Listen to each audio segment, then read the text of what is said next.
Aviact Murli, du dimanche 17 juillet 2016.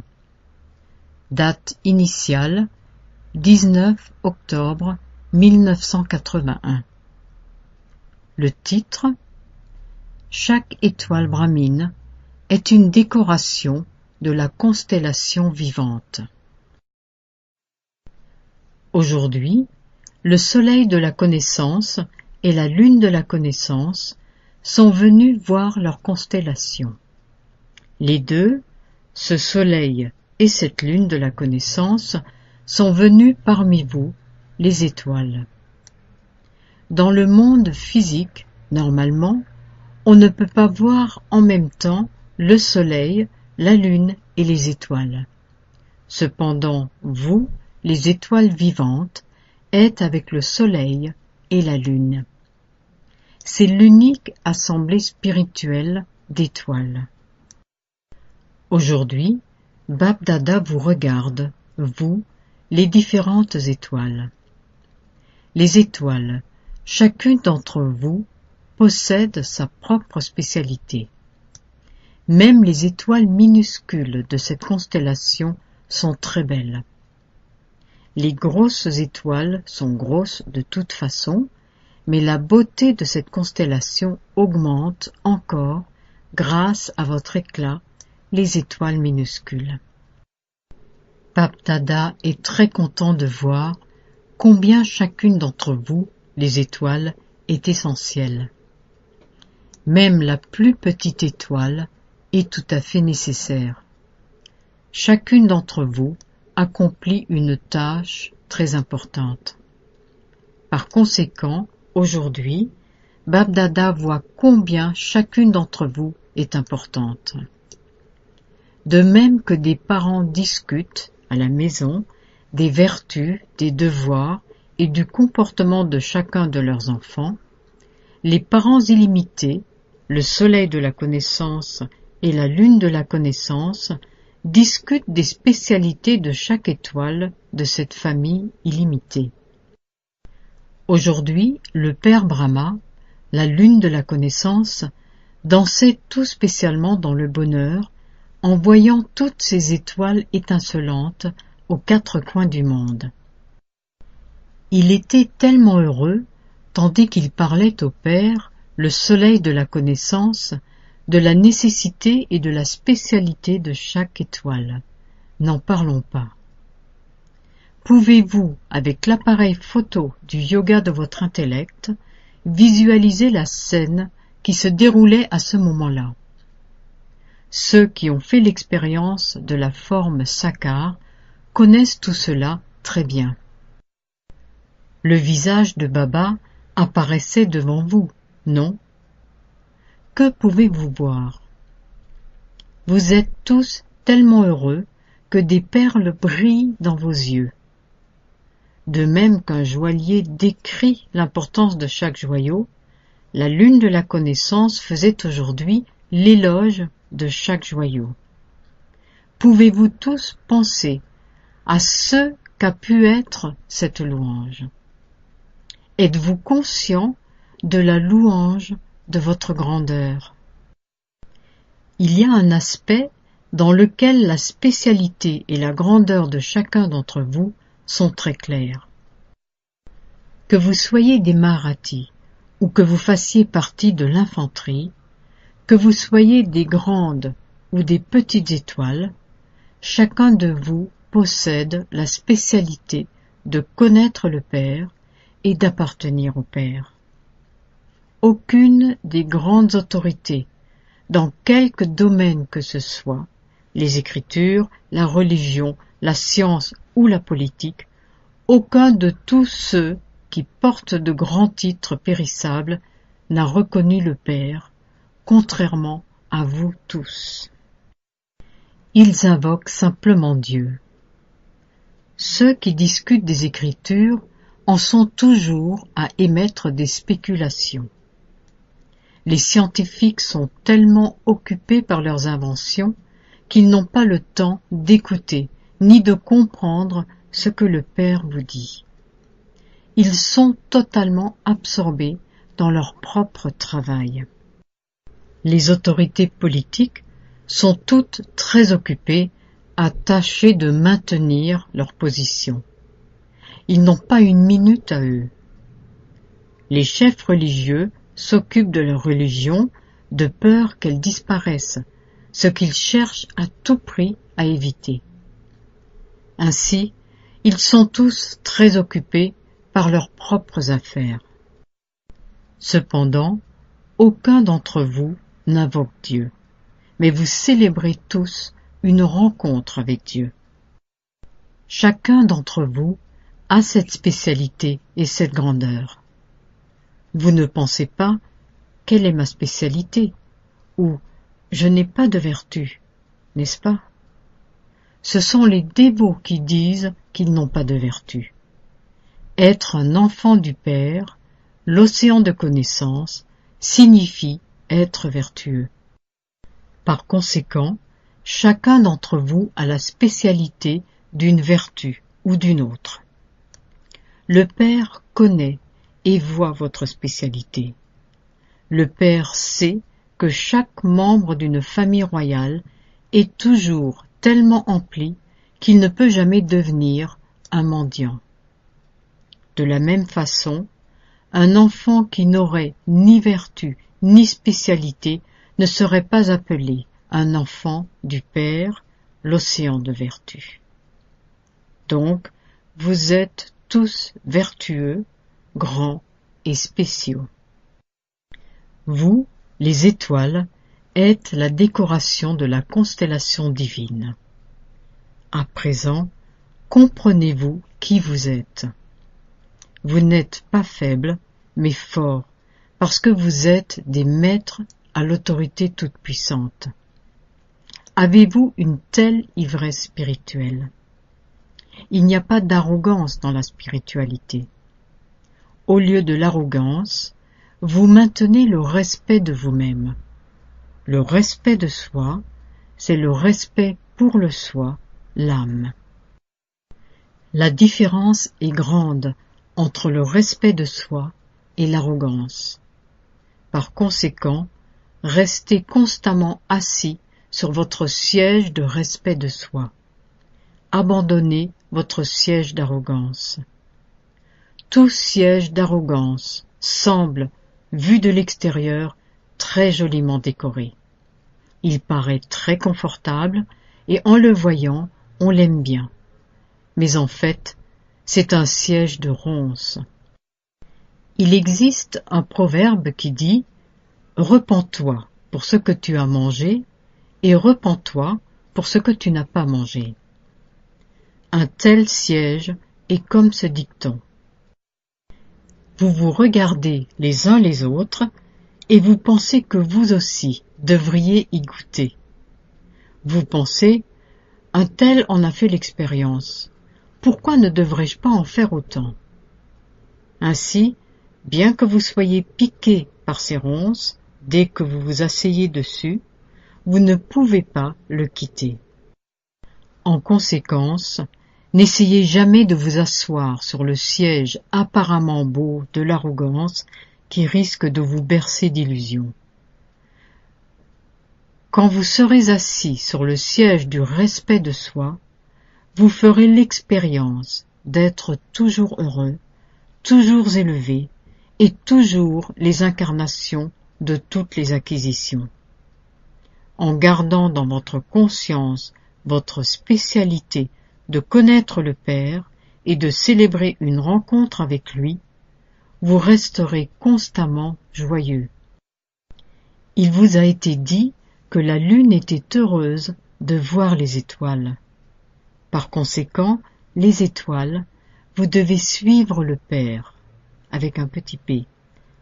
Atcha, à ceux qui sont constamment stables sur leur siège de respect de soi, à ceux qui se considèrent constamment comme des âmes spéciales et qui utilisent leur spécialité pour rendre les autres âmes spéciales, à ceux qui suivent constamment la lune et le soleil de la connaissance, à de tels enfants, fidèles, obéissants et dignes, Bap-Dada donne son amour, son souvenir et dit Namasté.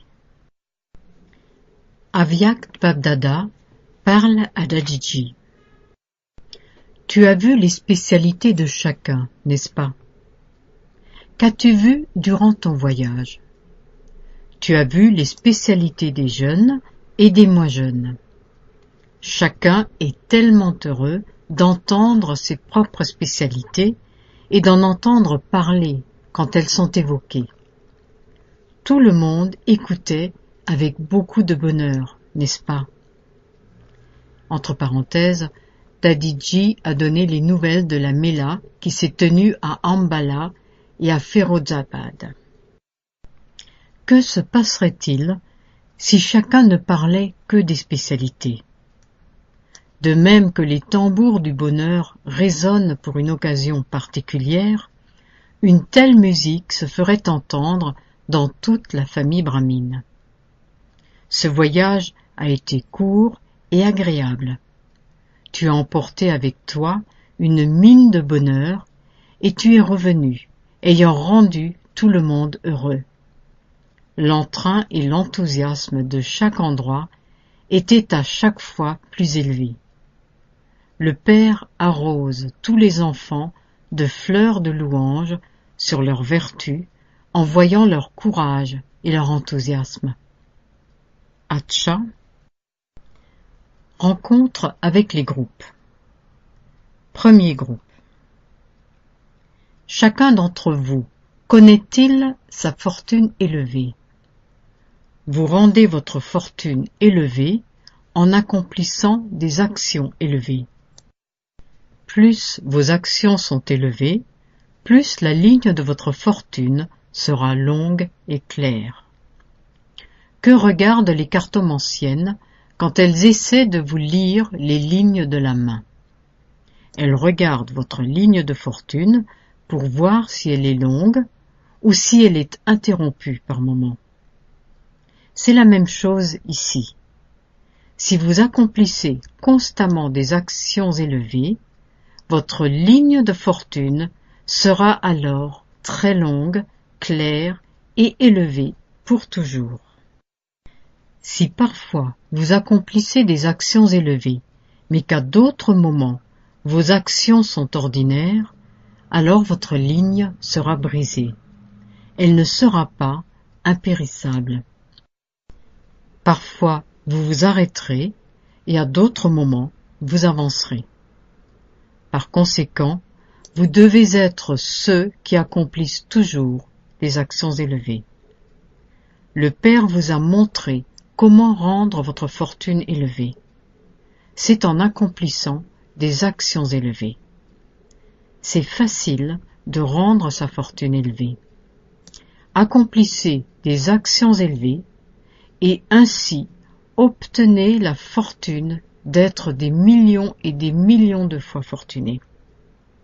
La fondation pour accomplir des actions élevées est d'avoir une conscience élevée. Rester conscient du Père le plus élevé veut dire accomplir des actions élevées. Êtes-vous fortunés à ce point? Vous êtes tous fortunés, mais vous obtenez tel ou tel rang selon que vous êtes ordinaire ou élevé. En conséquence, avez-vous tracé votre ligne de fortune pour toujours ou n'avez-vous tracé qu'une ligne courte? Votre ligne est longue, n'est-ce pas? Elle est impérissable, n'est-ce pas? Elle ne se brise pas à tout instant, mais elle continue pour toujours. Vous êtes tellement fortunés. Vous êtes fortunés maintenant et pour de nombreuses vies futures également. Deuxième groupe. Avancez-vous tous dans ce drama en vous considérant comme des âmes emplies d'amour et coopératives avec le Père. Nous, les âmes, avons reçu une fortune tellement élevée. Vous souvenez-vous toujours de votre occupation? tout comme quelqu'un qui travaille avec un professionnel dont la réputation est élevée, vous jouez votre rôle et agissez avec le Père, et donc votre rôle est tellement élevé. En êtes-vous conscient? Auparavant, vous appeliez simplement pour avoir un aperçu de quelques secondes. C'était ce que vous désiriez, n'est-ce pas? Vous n'auriez même pas pu souhaiter ni imaginer y avoir droit. Vous considériez que c'était impossible. Néanmoins, à présent, ce qui était impossible est devenu possible et s'est effectivement réalisé. Avez-vous donc cette conscience? Tout le temps ou seulement de temps en temps?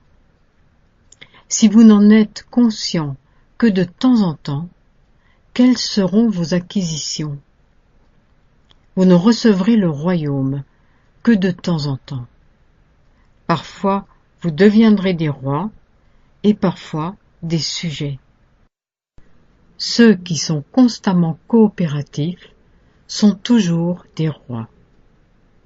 Votre droit est impérissable pour toujours. Durant toute la période pour laquelle le Père vous a donné une garantie, pendant un demi-cycle, vous pouvez obtenir un royaume pour toute cette durée. Néanmoins, si vous n'êtes pas un Raja Yogi, vous ne pouvez pas avoir droit au royaume. Si vous avez l'opportunité de prendre quelque chose pour toujours, pourquoi ne l'acceptez-vous que pour peu de temps? Acha. Troisième groupe. L'âge de confluence peut également être appelé le nouvel âge parce que tout devient neuf.